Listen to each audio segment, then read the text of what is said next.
मैं आज खुश होता हुआ दौड़ा दौड़ा कॉलेज आया क्योंकि मैं उस लड़की का तमाशा बनते हुए देखना चाहता था जिसे मैं बिल्कुल भी मिस नहीं करना चाहता था। लेकिन जैसे ही मैं कॉरिडोर एरिया में पहुंचा तो देखा कि वहां के एक कमरे के बाहर ढेर सारे लड़कों की लाइनें लगी हुई थीं और उस वक्त उन्होंने शर्ट नहीं पहनी थी। ये देखकर मैं चौंक गया कि ये लड़के कॉलेज में ऐसी हालत में कैसे और आखिर वहां पर हो क्या रहा है। मैं उन्हें धक्का मारकर जैसे ही उस कमरे तक पहुंचा तो मेरे पैरों तले से जमीन निकल चुकी थी क्योंकि वहां तो उन सभी लड़कों ने उस लड़की के साथ। मेरा नाम अयान है। मेरा संबंध ऐसे परिवार से था जहां पैसे को हाथ की मैल समझा जाता है। मैं एक बहुत अमीर घर में मुंह में सोने का चम्मच लेकर पैदा हुआ और मेरा सारा बचपन पैसे की चमक धमक भरी दुनिया में गुजरा था। अभाव और तंगी क्या होती है मुझे तो ये मालूम तक नहीं था क्योंकि मैंने अपने आसपास भी ऐसे लोगों को नहीं देखा था जो कठिन परिस्थितियों में जिंदगी गुजार रहे हों। मेरे लिए तो वही जिंदगी थी जो मैं जी रहा था। मैं छोटा था जब पहली बार मैंने पैसे की ताकत को देखा और महसूस किया था। ये उन दिनों की बात है जब मैं 12 साल का था। मैं एक शानदार बंगले में रहता था जिसमें नौकरों की एक पूरी फौज थी। मुझे तो कभी अपने कपड़े उठाकर बाथरूम में जाने की जरूरत भी नहीं पड़ती थी। नौकर मेरे कपड़े तैयार करके बाथरूम में लटका देते थे। मेरी ऐश परस्ती का ये आलम था कि मैंने कभी भी पानी का गिलास तक खुद से नहीं लिया था। यहाँ तक कि अगर मुझे अपने कमरे की लाइट बंद करनी होती या पंखा चलाना होता तो उसके लिए भी मैं नौकर को आवाज देता था। यूं तो हमारे पूरे बंगले में स्वचालित लाइट्स और पंखे लगे हुए थे जो रिमोट से चलते थे, मगर वो रिमोट उठाकर एसी या पंखा चलाने के लिए भी मुझे नौकर की जरूरत पड़ती थी। और कभी ऐसा हुआ ही नहीं था कि मेरी एक आवाज पर कोई ना आता हो। मैंने ये सब कुछ अपने मम्मी पापा से सीखा था। जो वो करते थे और जो कुछ मैं देखता आया था मैं भी वही सब करता था।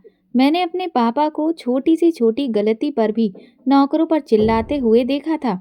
यहाँ तक कि जब हम खाने की मेज पर बैठकर खाना खाते थे उस वक्त भी 4-5 नौकर हमारे आसपास खड़े रहते जो पापा के इशारे से ही समझ जाते थे कि उन्हें किस चीज की जरूरत है। एक बार एक नौकर की बेटी से हमारे बंगले का एक कीमती फूलदान टूट गया। तब मम्मी ने उसे सजा भी दी और उसकी तनख्वाह से पैसे भी काटे। ये सब कुछ देख देख कर मेरे दिलो दिमाग में बैठ गया था कि पैसा सबसे बड़ी ताकत है। आप अपने पैसे की बदौलत जो चाहे कर सकते हैं, यहाँ तक कि इंसानों को भी अपना गुलाम खरीद कर बना सकते हैं। यही वजह थी कि मेरे नज़दीक ना तो किसी इंसान की कोई अहमियत थी और ना ही मुझे ये मालूम था कि गरीबी किस चिड़िया का नाम है और मजबूरी इंसान से क्या कुछ करवा सकती है। हमारे तो रिश्तेदार भी हमारी तरह बहुत अमीर थे। मम्मी और पापा का उठना बैठना भी ऐसे ही लोगों में था। दरअसल मेरे पापा व्यापार क्षेत्र में एक बहुत ही अहम स्थान रखते थे। उनका एक नाम था और मेरे लिए उनका नाम ही काफी था जो मेरे नाम के साथ जुड़ा हुआ था। मेरा सारा बचपन तो मम्मी पापा के साथ यही सब कुछ देखते हुए गुजरा था।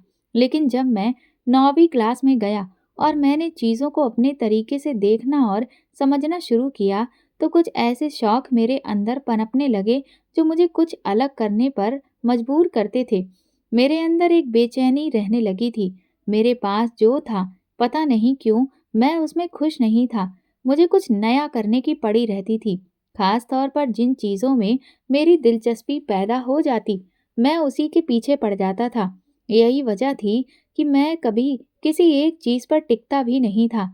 मैट्रिक तक पहुंचने तक मैंने 10 फ़ोन बदल लिए थे। जब मैं 9वीं क्लास में था उस वक्त पापा ने मुझे पहला मोबाइल फ़ोन खरीद कर दिया था। उसके बाद जो नया मॉडल आता मैं वो खरीद लेता था क्योंकि मुझे ना तो अपनी जेब से पैसे भरने पड़ते थे और ना ही अपना पसंदीदा फ़ोन लेने के लिए किसी से मिन्नतें करनी पड़ती थी क्योंकि मैं पापा से जितने पैसे मांगता वो मुझे दे देते थे। वो एक बार भी ये नहीं पूछते थे कि मुझे पैसे क्यों और किस काम के लिए चाहिए, जबकि मम्मी ज़रूर पूछा करती थी। लेकिन पापा मेरे सामने ही मम्मी से कह देते कि हमारा बेटा इकलौता राजा बेटा है जो कुछ हमारे पास है वो सब इसी का है। ऐसी दौलत का क्या फायदा जो मेरे बेटे की खुशी पूरी ना कर सके। इसीलिए वो जो चाहता है उसे करने दो। मम्मी पापा की इस बात पर हंसी में झूम उठती। उन्होंने कभी भी मुझे समझाने की कोशिश नहीं की। इस वजह से मुझे लगता था कि मैं जो कुछ भी करता हूँ वो सही है और पैसे की बरसात करना मेरा पूरा हक है, क्योंकि आखिरकार मैं माँ बाप का इकलौता बेटा था। पापा जो भी कमाते थे वो सब मेरे लिए था। मेरे पापा के पास फैक्ट्रियां थीं जिनमें कपड़ा बनता था, और वो कपड़ा सिर्फ देश के अंदर ही नहीं बल्कि बाहर भी जाता था। ऐसे में बड़े बड़े प्रोजेक्ट्स मिलने पर पापा को लाखों करोड़ों का फायदा होता था। मम्मी पापा के पास अपनी एक अलग कार थी और पापा की भी अलग कार थी।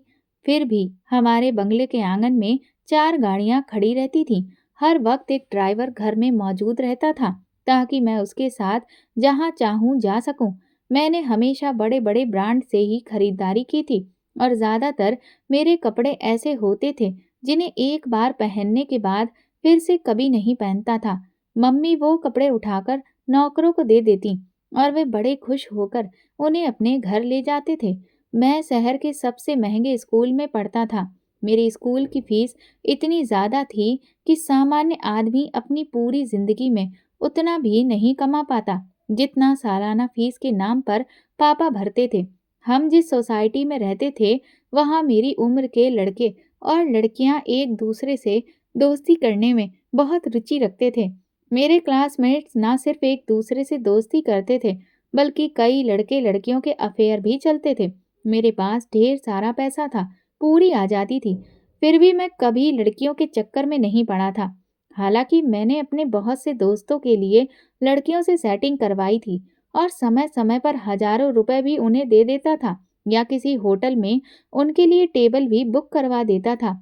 मेरी नज़र में ये छोटे मोटे तोहफे थे जो मैं अपने दोस्तों को देता रहता था, लेकिन यही सब करने की वजह से लोग मुझे पसंद करते थे। मेरे बिना ना तो मेरे दोस्तों का दिन पूरा होता था और ना ही कोई पार्टी। लेकिन मेरे दोस्त कभी कभी मेरा मजाक भी उड़ाते थे। लड़कियों के मामले में वे मुझे डरपोक और ना जाने कितने ही नामों से पुकारते थे। मैं हंसी में सब बातें उड़ा देता।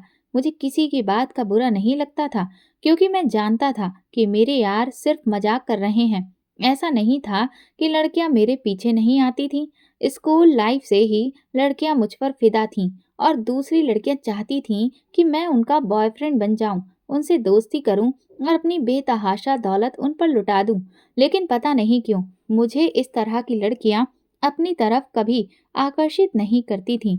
मैंने अपने आसपास स्कूल और पार्टियों में भी देखा था कि लड़के लड़कियां आज़ादी से बैठते थे, लेकिन उससे आगे कभी मेरी किसी से दोस्ती नहीं हुई।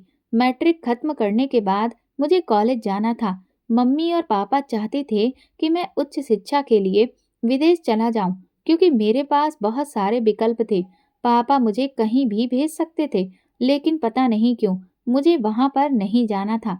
ऐसा नहीं था कि मुझे अपने मम्मी पापा से दूर रहना था, क्योंकि हम एक ही घर में रहते हुए भी एक दूसरे से दूर थे।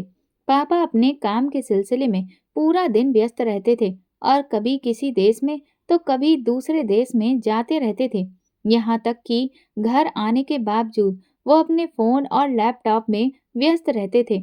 मम्मी का अपना सोशल सर्कल था, वो भी रोजाना किसी न किसी पार्टी में जाती थीं और बहुत सारे सामाजिक कामों में खुद को उलझाए रखती थीं, क्योंकि उन्हें प्रसिद्धि का बहुत शौक था और ये सब दिखावे के लिए करती थीं।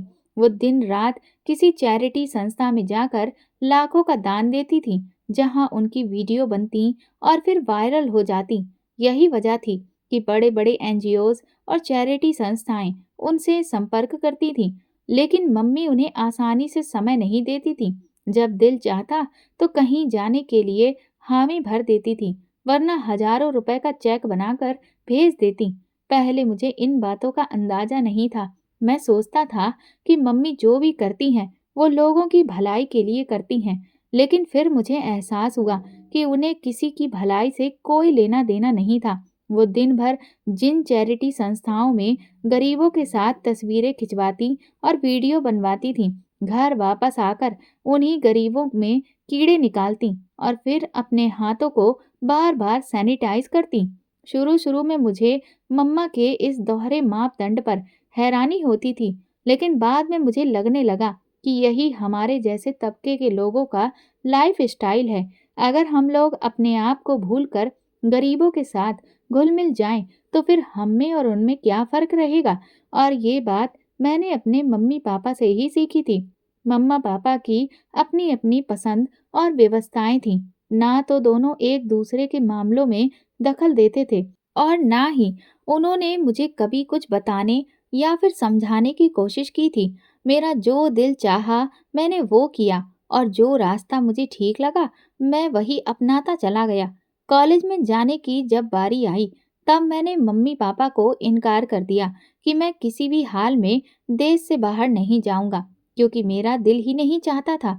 मैं अपना सोशल सर्कल छोड़कर ऐसे लोगों में जाकर नहीं बसना चाहता था जहाँ पर कोई किसी की तरफ देखता भी नहीं है। और फिर पढ़ाई से मुझे वैसे भी कुछ खास लगाव भी नहीं था। मुझे कौन सा पढ़ लिख कर अपनी काबिलियत के झंडे गाड़ने थे या फिर डॉक्टर इंजीनियर बनकर अपना भविष्य रोशन करना था। मेरे लिए तो पापा का बिजनेस ही काफी था।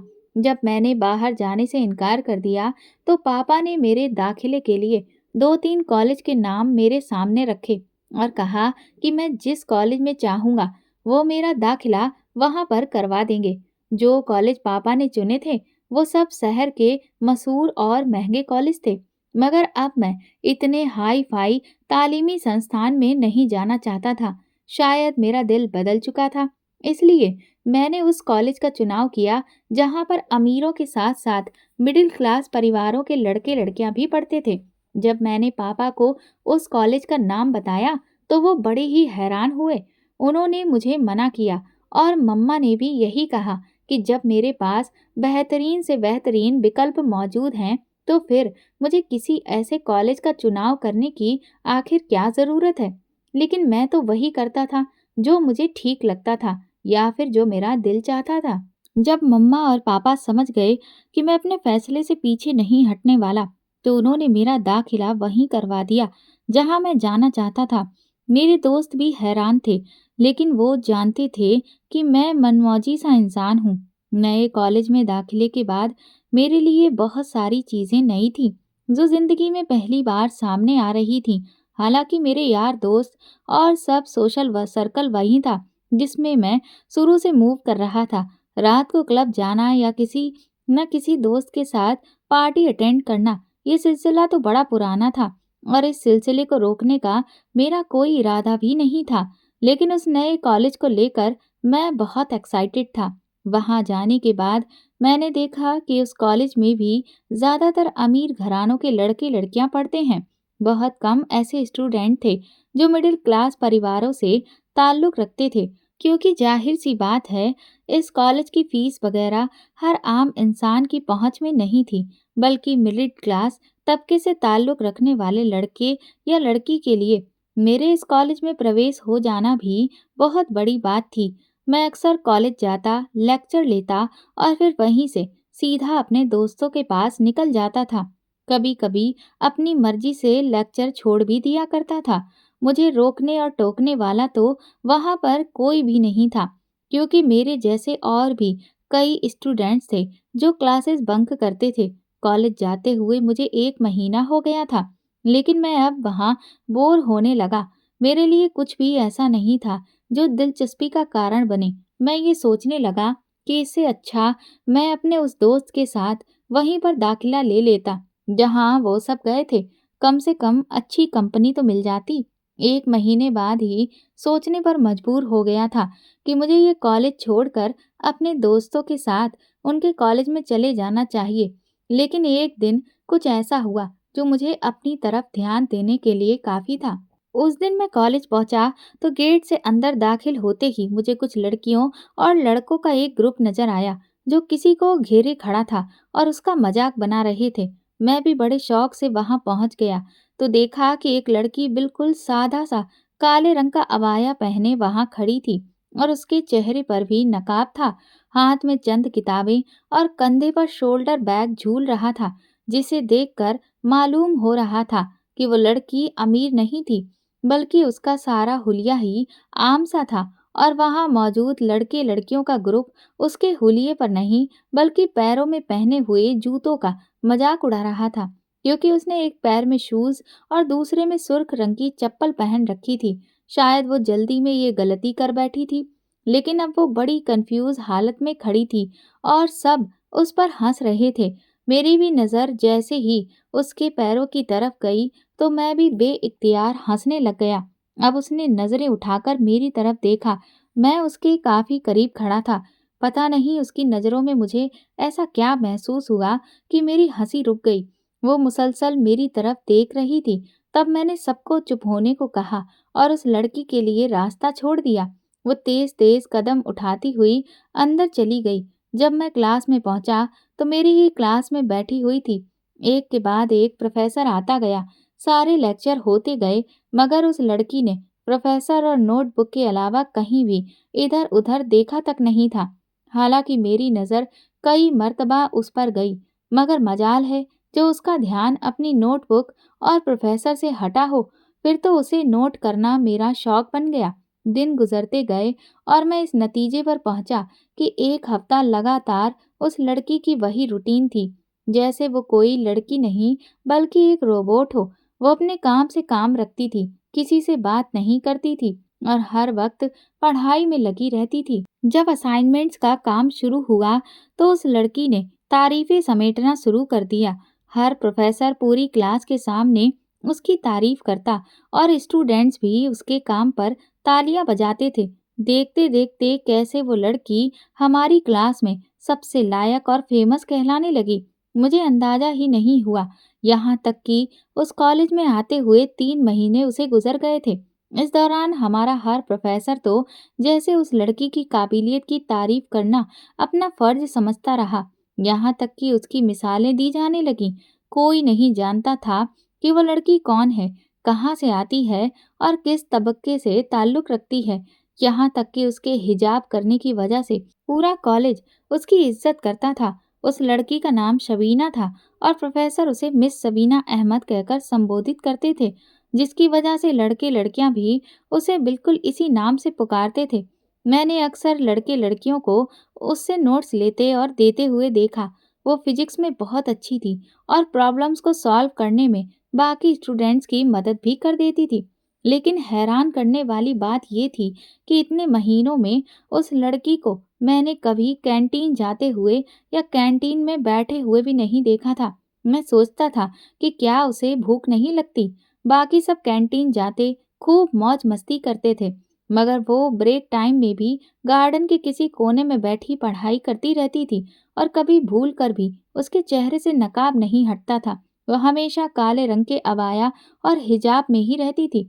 वक्त गुजरने के साथ साथ उस लड़की की झील जैसी गहरी आंखें मुझे अपनी तरफ खींचने लगी।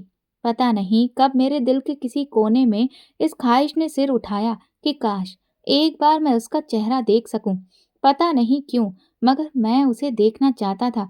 हिजाब से नजर आने वाली उसकी आंखें और हाथों पैरों की रंगत से मालूम होता था कि वो बहुत गोरी और खूबसूरत है। शायद इसीलिए वो अपने आप को छुपा कर रखती थी, या शायद कोई और वजह होगी। मेरे अंदर अब एक तलब पैदा होने लगी थी और मैं तो शुरू से ही ऐसा था कि जब किसी चीज में मुझे दिलचस्पी हो जाती तो मैं उसे जाने और पाने बगैर चैन से नहीं बैठता था। जैसे जैसे वक्त गुजर रहा था, मुझे तो ऐसे ही लगने लगा था कि मैं अब इस कॉलेज में जाता ही सबीना के लिए था। फिर जब हमारे इम्तिहान हुए और रिजल्ट आने पर पता चला कि उसने पूरे कॉलेज में टॉप किया है, तब क्लास के लड़के लड़कियों ने मिलकर प्रोफेसर से इजाज़त ली और एक छोटी सी पार्टी रख ली। मुझे इंतज़ार था कि पार्टी के दिन वो हिजाब उतारेगी तो मैं उसे देख सकूंगा। मगर हैरानी का झटका तो तब लगा जब वो पार्टी में आई ही नहीं, और एक दो बार मैंने अपनी कार में उसका पीछा करने का सोचा था, मगर वो कॉलेज से निकलकर रिक्शा में बैठती थी। उसके बाद उसका रिक्शा बस स्टैंड पर जाता, वहां वो काफी देर इंतजार करती और फिर बस में बैठ जाती थी। मैं बस के पीछे भी गया, मगर मुझे पता ही नहीं चलता था कि वो कब और कहाँ उतरती या कहाँ जाती थी। लेकिन एक बार मैंने उसे सुबह स्टॉप पर उतरते हुए देखा, लेकिन फिर वो दूसरी बस पर सवार हो गई। पता नहीं वो इस शहर की थी भी या फिर नहीं, मगर मैंने भी सोच लिया था कि मैं उसके बारे में पता लगाकर ही रहूंगा। एक दिन मौसम बहुत ज़्यादा खराब था और हम सब कॉलेज में थे। छुट्टी हो गई तो सब अपने अपने घर जाने के लिए कारों में बैठकर चले गए। कुछ लड़कियां कॉलेज की वैन में जाती थीं, वो भी चली गईं, मगर शबीना अभी तक कॉलेज के अंदर ही दरख्त के साए में चुपचाप खड़ी हुई थी। वो बहुत बेचैन लग रही थी क्योंकि उस दिन गेट पर कोई भी रिक्शा नजर ही नहीं आ रहा था। वैसे भी हमारे कॉलेज में सभी स्टूडेंट्स ऐसे ही थे जो अपनी अपनी कारों में आते जाते थे, या फिर कॉलेज की वैन के अलावा कुछ लड़कियां बाइक पर अपने भाई या कॉलेज के किसी लड़के के साथ ही चली जाती थी। वो वैसे भी कॉलेज के सामने बने हुए रोड से रिक्शा लेती थी, लेकिन मौसम के तेवर देखकर उसकी हालत खराब हो रही थी। मैं साइड में बैठा ये सब मंजर देख रहा था। फिर अचानक तेज बारिश शुरू हो गई। उस वक्त वहां पर मेरे और उसके अलावा कॉलेज का वो स्टाफ ही था जो अपने अपने काम कर रहा था। बारिश तेज हुई तो वो एकदम से घबराकर शेड के नीचे आने के लिए भागी। मैं भी उसी तरफ बैठा हुआ था। तब अचानक से उसका हिजाब उतर गया और मुझे ऐसा लगा जैसे स्याह रात में बादलों की ओट से चांद निकल आया हो। वो तो मेरी सोच से ज्यादा खूबसूरत थी। मैं पलकें झपकाए बिना उसे देख रहा था, मगर उसने बिजली की तेजी से दोबारा हिजाब सेट कर लिया था। वो मुझे देखकर घबरा गई थी। मैं भी लगातार उसी की तरफ देख रहा था। वो समझ गई कि मैं उसका चेहरा देख चुका हूँ। फिर मैं उठा और उसके पास गया। मैंने उसे कहा कि मैं अपनी कार में उसे घर ड्रॉप कर देता हूँ, मगर उसने मुझे मना कर दिया। जिंदगी में पहली बार हुआ था कि मैंने किसी लड़की को लिफ्ट के लिए कहा हो और वो आगे से मुझे मना कर दे, जबकि लड़कियां तो मेरी कार में बैठने के लिए तरसती थी। ये पहली लड़की थी जिसने मेरा ऑफर रद्द कर दिया था। मैं उसके इस इनकार पर मुस्कुराया। मैंने सोचा कि पहली बार है, इसलिए उसने ऐसा किया है। मगर उसके कुछ दिन के बाद जब मैं नोट्स के बहाने उसके पास गया और उससे बात की, तो वो मुझे नोट्स के बारे में बताने भी लग गई। मगर वो ये नहीं जानती थी कि मैं महज बहाना बनाकर उससे नोट्स मांग रहा हूँ। उसने जो नोट्स मुझे दिए वो मैंने दूसरे दिन उसे वापस भी कर दिए, ताकि मैं फिर उससे बात कर सकूं। अब मैं हर दूसरे तीसरे दिन किसी न किसी बहाने से उससे बात करने की कोशिश करता। ज्यादातर पढ़ाई के बारे में ही पूछता था। मैं जानता था कि अगर मैं पढ़ाई को लेकर उसके पास बात करने जाऊंगा तो वो मेरी मदद के लिए तैयार रहेगी। एक दिन इसी तरह मैंने उससे कहा कि वो मुझे बहुत पसंद है और मैं उससे दोस्ती करना चाहता हूँ। मेरी बात सुनकर उसने कोई जवाब तक नहीं दिया, यहाँ तक कि मेरी तरफ देखा भी नहीं और अपनी किताबें उठाकर वहां से चुपचाप चली गई। मुझे ऐसा लगा जैसे उसने मेरी दोस्ती के ऑफर को ना सिर्फ सिरे से ठुकरा दिया है, बल्कि एक थप्पड़ भी मेरी शक्ल पर मार दिया था।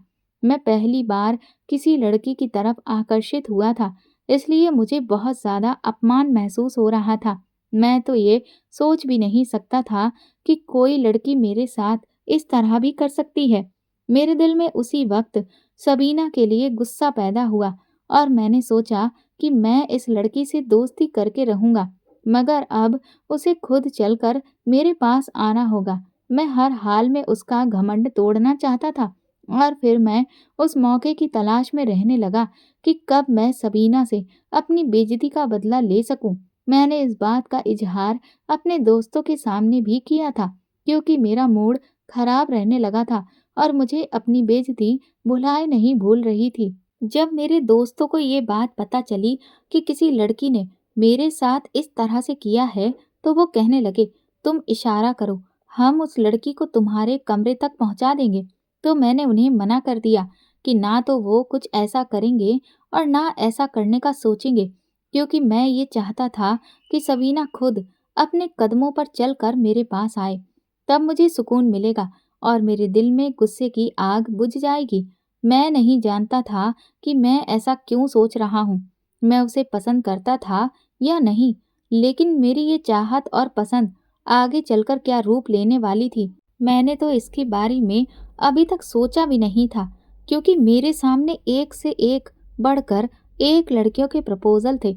मैं शबीना को पसंद जरूर करने लगा था, मगर मैं उसे अपनी ज़िंदगी में शामिल करने का तो कभी सोच ही नहीं रहा था और अब तो मैं बस उसकी अना और घमंड को तोड़ना चाहता था। फिर एक दिन ज़िंदगी ने मुझे ये मौका प्लेट में रखकर पेश कर दिया।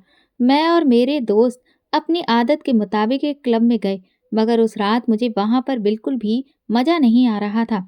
मैं अब किसी नई जगह पर जाना चाहता था, तो मेरे दोस्त मुझे एक और क्लब में ले गए, जो काफ़ी बड़ा और महंगा क्लब था। मैं वहाँ पहले भी जाता था, मगर कुछ अरसे से हम सब दोस्त यार दूसरे क्लब में ज़्यादा जाने लग गए थे। उस रात वहाँ पहुँचे और एक टेबल पर बैठकर खाने-पीने की कुछ चीज़ें मंगवा ली। वहाँ पर 2-3 लड़कियाँ जो क्लब की डांसर्स होती हैं, वो मौजूद थीं और म्यूज़िक के साथ-साथ अपनी अदाएँ दिखाते हुए हम जैसे मनचलों को लुभाने की कोशिश कर रही थीं। मैं अपने दोस्तों के साथ वहाँ बैठा तो था, मगर मेरे दिमाग पर सबीना छाई हुई थी और उसका चेहरा बार-बार मेरी आँखों के सामने आ रहा था। जो भी मेरे साथ होता था, तो मुझे समझ नहीं आता था कि मेरे दिल में उसके लिए कैसे जज़्बात हैं, क्योंकि कभी-कभी मैं अपने दिल में उसके लिए बहुत गुस्सा और नफ़रत महसूस करता था और कभी-कभी उसका चेहरा दिमाग के पर्दे पर बनते ही मेरा दिल कुछ अजीब तरीके से धड़कने लगता था।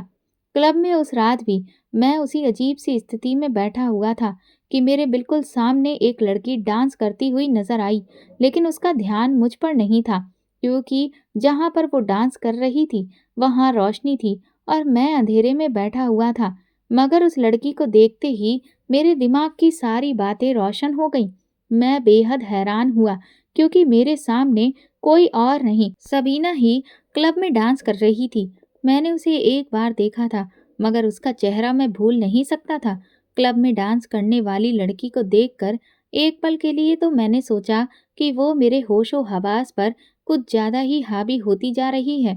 इसीलिए मुझे डांस करने वाली लड़की में शबीना की तस्वीर नज़र आने लगी है। मगर जब लगातार वो मेरी नज़रों के सामने रही, तो मुझे यकीन हो गया कि वो कोई और नहीं, बल्कि शबीना ही है। और ये बात मेरे लिए इस कदर हैरान करने वाली थी कि मैं अपनी आँखों पर यकीन ही नहीं कर पा रहा था। और इससे भी ज़्यादा हैरानी मुझे इस बात से हुई थी कि सबीना की असलियत ये है, जो कॉलेज में हिजाब करके खुद को बहुत अच्छा साबित करती है। वो हकीकत में एक ऐसे हाई क्लास क्लब में डांस करने वाली लड़की है। इसी वजह से शायद वो हिजाब करती थी, ताकि हम जैसे अमीर लड़के उसकी असलियत ना जान सकें। मैं बगैर अपने दोस्तों से कुछ भी कहे वहां से उठा और एक ऐसी जगह पर खड़े होकर सबीना की तस्वीर निकालने लग गया, जहां से वो मुझे बिल्कुल भी साफ नजर आ रही थी। उसने कपड़े भी बड़े ही मॉडर्न से पहन रखे थे। हाँ, ये अलग बात थी कि उन कपड़ों से उसका जिस्म नजर नहीं आ रहा था, मगर उसे पर्दा भी नहीं कहा जा सकता था। तस्वीरें लेने के बाद मैं अपने दोस्तों को बिना बताए वहां से अपने घर चला गया। घर जाकर भी मैंने उन तस्वीरों को कई बार देखा, तो मुझे सबीना पर गुस्सा महसूस होने लग गया था। ऐसा नहीं था कि मैंने किसी लड़की को नाचते हुए पहली बार देखा था, या मेरे सामने लड़कियां आजाद नहीं घूमती फिरती थीं। मुझे तो गुस्सा और नफरत इस बात पर महसूस हो रहा था कि ये कॉलेज में हिजाब पहनने वाली लड़की की ये हकीकत में क्या थी। मैंने कॉलेज सर्कल के बने हुए ग्रुप में शबीना की उन तस्वीरों को वायरल कर दिया था, ताकि सब उसकी असलियत से वाकिफ हो सकें। लेकिन मैंने ये सब करते हुए ना कुछ सोचा और ना समझा। मैं बस ये चाहता था कि सबको उसकी असलियत के बारे में पता चल जाए। अब मुझे सुबह का इंतजार था, जब वो कॉलेज में मेरे सामने आती और मैं उसका तमाशा बनते हुए देखता। तब मेरे दिल को तसल्ली और सुकून मिलती। और अगली सुबह ऐसा होने वाला था, क्योंकि जब मैंने तस्वीरें ग्रुप में भेजी, तो वहां पर सबने हैरानी का इजहार किया और मैं जानता था कि वो तस्वीरें आगे से आगे पहुंचती जाएंगी। सुबह हुई और मैं तससूस दिल में छुपाए कॉलेज पहुंचा। मैं वहीं गेट पर खड़ा हो गया। कॉलेज में हर दूसरे लड़के और लड़की के पास उस दिन एक ही मुद्दा था। सभी सबीना के बारे में बातें कर रहे थे। हालांकि उसे किसी ने देखा नहीं था, मगर सबको मेरी बात पर यकीन था। और वैसे भी हम इस दौर में जीते हैं, जहां पर लोगों को जरा सी बात पर बड़े बड़े तमाशे चाहिए होते हैं। थोड़ी देर बाद सबीना गेट से अंदर आती हुई नजर आई, तो सब उसकी तरफ मुड़ गए। वो जहाँ से गुजर रही थी, सब उस पर ताने कस रहे थे। कोई उसे क्लब में डांस करने के बारे में पूछ रहा था, तो कोई उसे अपने साथ डांस करने का ऑफर कर रहा था। हिजाब के बावजूद वो बड़ी बेचैन नजर आ रही थी। फिर उसे एक लड़के ने उसकी तस्वीरें दिखाई तो उसके हाथ से किताबें छूट कर गिर गईं। साफ नजर आ रहा था कि वो अपनी हकीकत सबके सामने आ जाने पर किस कदर परेशान और शर्मिंदा हो गई थी। लेकिन उसे समझ में नहीं आ रहा था कि ये सब हुआ कैसे था, क्योंकि उसने तो कॉलेज में कभी किसी को अपना चेहरा नहीं दिखाया। मैं ये सारा मंजर एक तरफ खड़ा देख रहा था और मुझे बहुत मजा आ रहा था, लेकिन मैं एक बार उसके चेहरे की उड़ी हुई हवाइयां देखना चाहता था। काश वो चेहरे से हिजाब उठाती तो मुझे उसे देखकर सुकून मिलता। यही सोचते हुए मैं उसके सामने आकर खड़ा हो गया। मुझे उसकी आंखों में आंसू नजर आ रहे थे। वो बाकायदा रो रही थी और मेरी तरफ देख रही थी। वो समझ चुकी थी कि ये सब कुछ मैंने किया है, क्योंकि कॉलेज में उसे सिर्फ मैंने देखा था। वो कुछ देर ऐसे ही खड़ी रोती रही और मेरी तरफ देखती रही। फिर वो आगे बढ़ी और सबके सामने मेरा बाजू पकड़कर गेट की तरफ चल दी। मैं भी उसके साथ ऐसे चलने लगा जैसे मैं कोई इंसान नहीं बल्कि रोबोट था जो उसके इशारों पर चल रहा था, क्योंकि ये मेरे लिए गैर मुमकिन सी चीज थी। मैंने सोचा नहीं था कि वो इस तरह कुछ कर सकती है। रोड पर जाकर उसने रिक्शा रोका। पहले मुझे उसमें बैठने को कहा और फिर मेरे साथ बैठ गई। लेकिन उस दिन वो किसी बस में नहीं गई थी। काफी देर तक रिक्शा सड़कों पर चलता रहा और फिर एक इलाका आया जिसे मैंने पहले कभी देखा तक नहीं था। वो काफी गंदा इलाका था, जिसे देखकर लग रहा था कि वहां के रहने वाले किस कदर गरीब और खस्ता हाल होंगे। रिक्शे से उतरकर उसने मेरी तरफ देखा और आगे आगे चलने लग गई। मैं भी उसके पीछे जा रहा था, लेकिन अब उसने मेरा हाथ नहीं पकड़ा हुआ था। फिर भी मैं उसके पीछे चलता गया। 3-4 छोटी-छोटी गलियां पार करने के बाद वो एक गली में दाखिल हुई, जिसके बीच में एक घर था। उसने लकड़ी का वो टूटा हुआ दरवाज़ा खटखटाया, तो अंदर से एक बूढ़ी औरत ने दरवाज़ा खोला। वो मुझे लेकर अंदर गई। मैं नहीं जानता था कि वो बूढ़ी औरत कौन है, मगर अंदर जो कुछ भी मैंने देखा, वो देखकर मेरे कदमों के नीचे से ज़मीन ही हिल गई थी। वो बूढ़ी औरत इतनी कमज़ोर थी कि उससे ठीक से चला भी नहीं जा पा रहा था। सबीना कमरे में चली गई और उसने मुझे भी कमरे में आने को कहा। जैसे ही मैं कमरे में गया, तो मैंने देखा कि बिस्तर पर एक बहुत बीमार औरत पड़ी थी, जिसकी आंखें तो खुली थीं, मगर वो हिल-डुल नहीं रही थी। शबीना को देखते ही उस औरत ने अपने एक हाथ को हिलाने की कोशिश की, लेकिन सबीना फटाफट पास रखी कुर्सी पर बैठी और उस औरत को प्यार से कहने लगी कि अम्मा, परेशान मत हो, ये मेरा दोस्त है और आपकी खैरियत मालूम करने आया है। फिर उसने मेरी तरफ देखा और कहा कि ये मेरी माँ है, जो पिछले 6 महीने से इसी तरह बिस्तर पर पड़ी है, क्योंकि अम्मा कोमा में चली गई थी। इसके बाद सबीना मुझे दूसरे कमरे में ले गई। फिर उसने बताया कि अम्मा अब्बा के मरने के बाद वो लोगों के घरों में काम करती थी और मेरे साथ-साथ अपनी बूढ़ी सास का भी पेट पाल रही थी। मैं पढ़ाई में बहुत अच्छी थी और अब्बा किसी भी तरह मुझे पढ़ा रहे थे। मैं मैट्रिक में थी जब अब्बा का इंतकाल हो गया, लेकिन अब्बा के इस तरह चले जाने के बाद मेरी माँ की ये हालत हो गई। पता नहीं कितने दिन अम्मा हॉस्पिटल में रही। फिर हम इसे घर ले आए, क्योंकि डॉक्टर कहते थे कि किसी अच्छे अस्पताल में दाखिल करा दो, लेकिन हमारे पास तो रोटी के पैसे भी नहीं होते थे। मुझे मेरे रिजल्ट की वजह से स्कॉलरशिप पर इस कॉलेज में दाखिला मिला, लेकिन मैं 1 महीने तक कॉलेज भी नहीं जा सकी, क्योंकि मैं सबसे निपट रही थी। मैंने कहाँ-कहाँ काम नहीं किया, लेकिन ना तो इतनी तनख्वाह मिलती थी और ना ही कोई ऐसा काम था जिससे मैं अपनी पढ़ाई भी जारी रख सकूं। इसलिए मजबूर होकर मुझे उस क्लब में काम करना पड़ा। लेकिन मैंने यही सोच रखा था कि जब पढ़ लिख कर अपने पैरों पर खड़ी हो जाऊंगी, तो ये सब कुछ छोड़ दूंगी। लेकिन उससे पहले ही तुमने मेरी मजबूरी का फायदा उठाया और सच में आसमान ही बिल्कुल छील लिया। तुमने ये भी नहीं सोचा कि मेरी कोई मजबूरी हो सकती है जो मैं ऐसा करती हूँ। अगर मैं कोई ऐसी वैसी लड़की होती, तो मुझे हिजाब के साथ कॉलेज में पढ़ने की क्या ज़रूरत थी। मेरे पास तो उस क्लब में काम करते हुए और भी बहुत सारे ऑफर्स मौजूद थे, जिन्हें अपनाकर मैं बेहतरीन ज़िंदगी गुजार सकती थी। लेकिन मैं ना तो हराम रास्ते पर चलना चाहती थी और ना ही कभी चलूँगी। मगर तुम जैसे लोग क्या समझेंगे कि मजबूरी और हालात क्या होते हैं और किसी की इज़्ज़त कितनी नाज़ुक होती है। तभी सबीना ने ये बात मुकम्मल की थी कि उसकी दादी कमरे में आ गईं और मेरे सर पर हाथ रखकर मेरा हाल-चाल पूछने लगीं। उस वक़्त मैं चाहता था कि ज़मीन फट जाए और मैं उसमें समा जाऊँ। मैंने कितनी बड़ी गलती कर दी थी, जिसकी सज़ा पता नहीं सबीना और उसकी फ़ैमिली को कैसे भुगतनी पड़ेगी। मैं उसी वक़्त वहाँ से उठकर बाहर चला गया, मगर सारा दिन मैं सड़कों पर आवारा घूमता रहा। समझ ही नहीं आ रहा था कि अब मैं क्या करूँ? और फिर मैंने एक फ़ैसला किया। मैं अपने कुछ दोस्तों को लेकर शबीना के घर गया और उसकी दादी से बात की, क्योंकि मैं बहुत अच्छे से जानता था कि वो अपनी दादी के सामने ना तो कुछ कह सकती है और ना ही कुछ कर सकती है। मैंने उसकी दादी से कहा कि सबीना ने एक अच्छे अस्पताल में उसकी माँ के इलाज के लिए डॉक्टर से बात की है, तो हम उन्हें ले जाने आए हैं। सबीना हैरान होकर मेरा मुंह ही देखती रह गई, लेकिन मैंने ना उससे कोई बात की और ना उसे कुछ कहने का मौका दिया और अपने दोस्तों के साथ उसकी माँ को एम्बुलेंस में डालकर मैं अस्पताल ले गया। मैं अपना ड्राइवर और कार वहीं पर छोड़ आया था। वो बाद में सबीना और उसकी दादी को लेकर अस्पताल पहुंचा। ये शहर का सबसे बड़ा अस्पताल था, जहां पर मैंने उसकी माँ को दाखिल करवाया और फिर उसकी माँ का वास्ता देकर ही मैंने हाथ जोड़कर उससे माफ़ी मांगी। वो इतनी मजबूर और बेबस थी कि उसने मुझे माफ़ भी किया और जो मैं करना चाहता था वो भी करने दिया।